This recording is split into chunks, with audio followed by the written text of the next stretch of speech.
다니엘 11장 말씀입니다.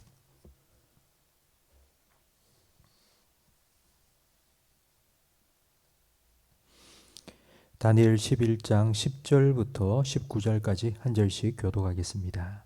그러나 그의 아들들이 전쟁을 준비하고 심히 많은 군대를 모아서 물이 넘침같이 나올 것이며 그가 또 와서 남방왕의 견고한 성까지 칠 것이요 남방왕은 크게 노하여 나와서 북방왕과 싸울 것이라.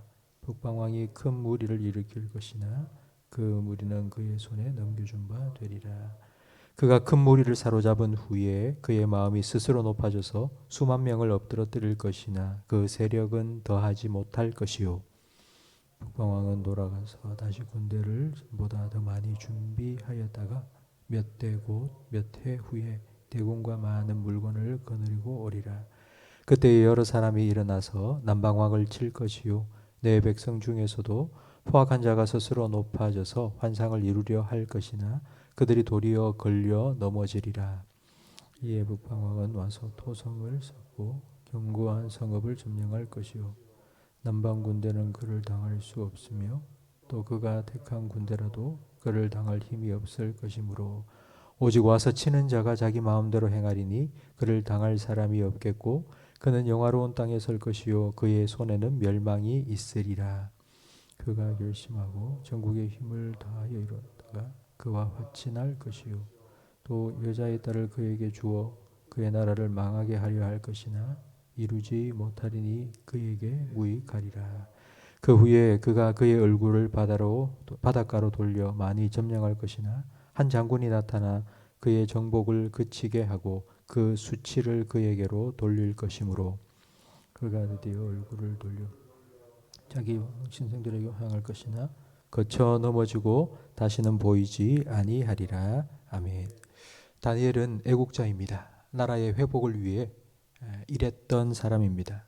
우리나라의 독립운동가처럼 총칼을 들고 싸운 것이 아니라 민족의 죄를 위하여 마치 민족의 죄가 자기의 죄인 것 마냥 회개하며 금식하며 하나님께 기도했습니다. 이런 다니엘에게 하나님께서는 앞으로 일어날 일들에 대한 미래의 역사에 대한 환상을 보여주셨는데 우리가 함께 읽은 11장 말씀도 그 환상 중에 하나입니다. 그런데 다니엘의 관심은 이스라엘입니다. 하나님 우리 민족 우리나라 회복시켜 주시고 예루살렘도 다시 세워주시고 성전에서 예배드릴 수 있도록 해달라고 그는 민족의 회복을 위해서 기도했는데 하나님께서 보여주신 환상은 전혀 다니엘의 관심 밖의 일들입니다. 예루살렘과 이스라엘에 관한 환상이 아니라 지금까지 우리가 살펴본 환상, 여러분 생각해 보십시오. 바사 그리고 헬라 그 후에 로마 제국이 어떻게 일어섰다가 그리고 사라질 것인지에 대한 그리고 남방왕과 북방왕이 어떻게 전쟁을 치르게 될 것인지에 대한 환상입니다. 이스라엘과 전혀 상관없는 환상을 하나님께서 보여주신 것 같습니다. 그러나 이 나라들은 이스라엘에 아주 큰 영향을 미치는 나라들입니다. 바사와 헬라와 로마 제국 틈바구니 속에 이스라엘이 끼어 있는데 마치 고래 속에 새우 한 마리가 들어있는 것과 같습니다. 세상 역사들은 세상의 역사 기록에는 이스라엘이 등장하지 않습니다.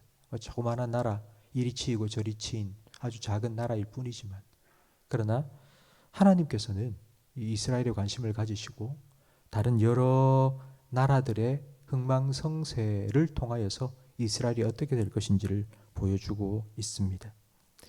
그 역사의 결론을 보면 우리가 그 하나님께서 역사의 그 틈바구니 속에서 이스라엘을 얼마나 사랑하셨는지를 알 수 있는데 그 강대국의 틈바구니 속에서 수많은 전쟁을 겪으며 곧 멸망해 버릴 것과 같았던 이스라엘은 2022년 오늘까지 아주 견고히 서 있고 그리고 이스라엘이라는 나라는 전 세계에 아주 강력한 영향을 미치고 있는 그런 나라로 지금도 존재하고 있습니다. 그러나 페르시아, 그리스, 로마 박물관에 가야 볼 수 있습니다. 박물관에 흔적만 남아있고 사람들의 구경거리가 되어버렸습니다. 그들의 흔적은 더 이상 이 땅에서 찾아볼 수 없습니다. 이것을 어떻게 설명할 수 있겠습니까? 세상 역사의 주인공을 세우시고 폐하시는 분, 바로 그분이 하나님이심을 우리는 분명히 볼 수 있습니다. 드라마를 찍을 때 제일 중요한 사람은 주인공이 아니라 감독입니다. 감독이 그 각본을 쓰고 그 각본대로 사람을 들어 그 자리에 배역을 맡겨 연극이 드라마가 진행되도록 합니다. 세상 역사의 주관자요 감독자는 바로 하나님이십니다. 하나님께서 감독하신 대로, 하나님께서 지시하시는 대로 세상의 역사는 흘러가고 있습니다. 다니엘에게 하나님께서 이 세상에 일어날 일, 그러니까 다니엘의 관심은 이스라엘인데 이스라엘 주변에 있는 여러 나라들이 전쟁을 하고 왕이 서고 그 다음에 멸망을 당할 것이고 왜 이런 환상을 보여주셨겠습니까? 그 이유는 하나입니다. 세상의 역사의 주관자는 하나님이라는 사실을 다니엘에게 분명히 보여주기 위해서입니다. 하나님께서 그 수많은 나라들 중에 관심과 애정을 가지고 지켜보신 나라는 하나, 바로 이스라엘 하나님의 백성입니다. 앞에서 말씀드린 것처럼 세상 역사의 주인공은 헬라 그리고 로마, 그 알렉산더 대왕과 여러 로마의 황제들입니다. 그러나 하나님의 역사에서는 그들은 들러리일 뿐입니다. 다니엘은 하나님 보여주신 미래에 일어날 환상을 보고 기도했습니다. 하나님, 이 민족들, 이 열강의 틈바구니 속에 끼어있는 우리 불쌍히 여겨주시고 긍휼히 여겨주시고 하나님 은혜를 베풀어 주십시오. 우리를 다시 살려주십시오. 우리를 회복시켜 주십시오. 그 일을 하실 분은 하나님밖에 없습니다. 우리는 하나님의 이름으로 일컬음 받는 주의 백성입니다. 그러니 하나님께서 우리 민족, 우리 나라를 지켜주십시오. 그리고 지금 이 과정을 통하여 정금같이 나올 수 있도록 하나님께서 우리를 다시 회복시켜 달라고 기도했습니다. 성도 여러분, 세상의 역사, 세상 사람들의 눈에는 우리는 정말 보잘것없고 아무것도 아닌 그런 보통 사람들입니다. 우리한테 관심을 가질 이유가 없습니다. 세상 사람들은 돈을 많이 가진 사람, 권력을 많이 가진 사람, 지위가 높고 그런 사람들에게 관심을 가집니다. 그런 성공한 사람들이 세상 역사의 주인공이라고 생각합니다. 그러나 하나님께서는 저와 여러분을 택하시고 하나님의 눈동자를 우리를 향하여 지켜보시며 우리를 사랑하시고 우리를 지키시고 인도하시며 하나님께서 우리에게 관심을 가지신다는 말의 뜻은 이런 겁니다. 우리가 하나님 앞에 기도하면 하나님께서 귀 기울여 들으시고 우리의 기도대로 하나님께서 응답해 주시며 우리를 위해서 세상의 여러 가지 많은 일들을 합력하여 선을 이루어 가신다라는 의미입니다. 어제 제가 서울에 세미나에 다녀왔는데 그 세미나에 한 목사님께서 이런 간증을 하시는 걸 들었습니다. 어느 시골 마을에 해마다 풍년이 들고 그리고 그 마을에 오랫동안 특별한 어려움도 없고 사고도 없고 사건도 없고 평안하게 지냈다고 합니다. 근데 어느 해부터 흉년이 들고 우환이 마을에 찾아들기 시작했습니다. 그래서 사람들이 모여서 왜 이때까지 이런 일이 없다가 왜 자꾸 어려움이 생기지? 농사도 잘 안 되지? 알아보니 그 마을에 한 농부가 살았는데 그 농부는 해마다 봄에 씨를 뿌리기 전, 농사를 짓기 전 그 마을에 있는 작은 산에 올라가서 동서남북을 바라보며 기도했다고 합니다. 하나님, 올해에도 우리 마을을 지켜주시고 하나님께서 풍성한 소출이 우리 마을에 하나님 허락하여 주시고 그리고 우리 마을을 안전하게 지켜달라고 늘 매년마다 기도했다고 합니다.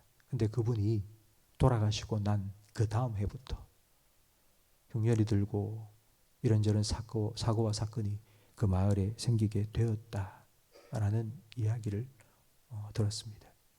성도 여러분, 우리의 존재가 세상 사람들에겐 별것 아닌 것 같습니다.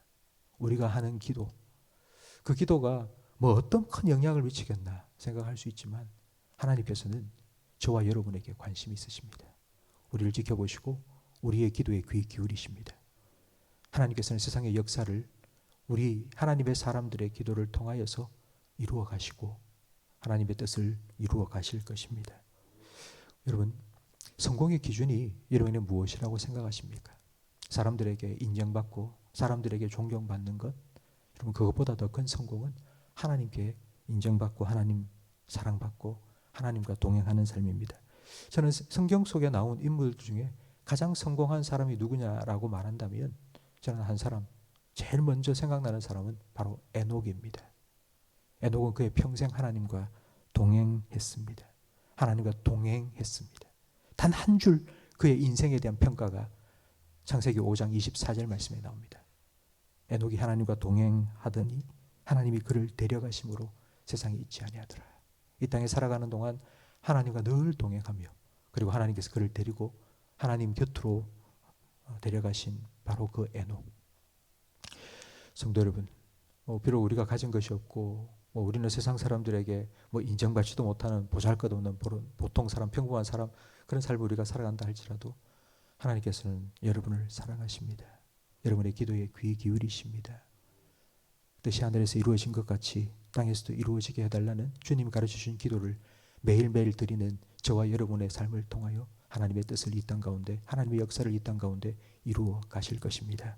여러분, 그 하나님을 바라보시고 오늘도 하나님께서 여러분에게 맡기신 배역을 하나님 앞에서 성실하게 묵묵히 감당해 나가시기 바랍니다. 그리고 우리의 기도가 결단코 헛되지 않다는 것을 믿으시기 바랍니다. 다니엘 한 사람의 기도를 통하여 하나님께서는 이스라엘의 회복을 이루시고 이스라엘을 세계 역사에 하나님께서 처음 이스라엘을 부르실 때 약속하신 것처럼 너는 제사장 나라가 되어라. 너를 통하여 세상 모든 민족이 복을 받을 것이라 약속하신 그 말씀처럼 하나님께서는 그와 같은 일들을 이루셨습니다.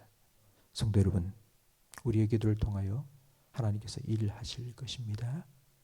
그걸 믿으시고 오늘 이 시간에 여러분의 가정을 위하여, 자녀를 위하여서, 교회를 위하여서, 나라와 민족을 위하여서 기도하는 우리 기도 하나님께서 분명히 들으시고 응답하실 것이라는 믿음 가지시고 기도할 수 있는 저와 우리 모든 성도님들이 되시기를 주님 이름으로 축원합니다.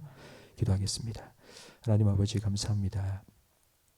우리를 택하여 주시고 왕같은 제사장, 하나님의 소유가 된 백성으로 삼아주시고 우리를 통하여서 하늘에서 하나님의 뜻이 이루어지듯이 우리의 기도를 통하여 이 땅 가운데 하나님의 뜻이 이루어질 수 있도록 사용하여 주시니 감사합니다. 우리에게 맡겨주신 이 기도의 파수꾼의 사명 우리가 감당해 나갈 때에 저희들에게 믿음을 더하여 주옵소서. 우리의 기도가 결코 헛되지 않다는 것을 하나님께서 기도의 응답의 놀라운 역사를 통하여 우리에게 보여주시옵소서. 세상에 사람들이 우리를 보고 우리는 보통 사람이고 평범한 사람이고 관심도 가지지 않는 그런 사람이라 할지라도 하나님께서는 우리에게 귀 기울이시고 우리를 지켜보시는 우리의 하나님이심을 믿사오니 하나님, 우리가 그 하나님 온전히 바라보게 하시고 에녹처럼 그의 평생에 하나님과 동행하며 하나님 데리고 가신 그 에녹처럼 우리도 그렇게 하나님과 늘 동행하며 하나님의 임재 가운데 살아갈 수 있는 그런 기도의 사람, 말씀의 사람, 성령의 사람, 하나님의 자녀들 되게 해 주시옵소서. 예수님 이름으로 기도합니다. 아멘.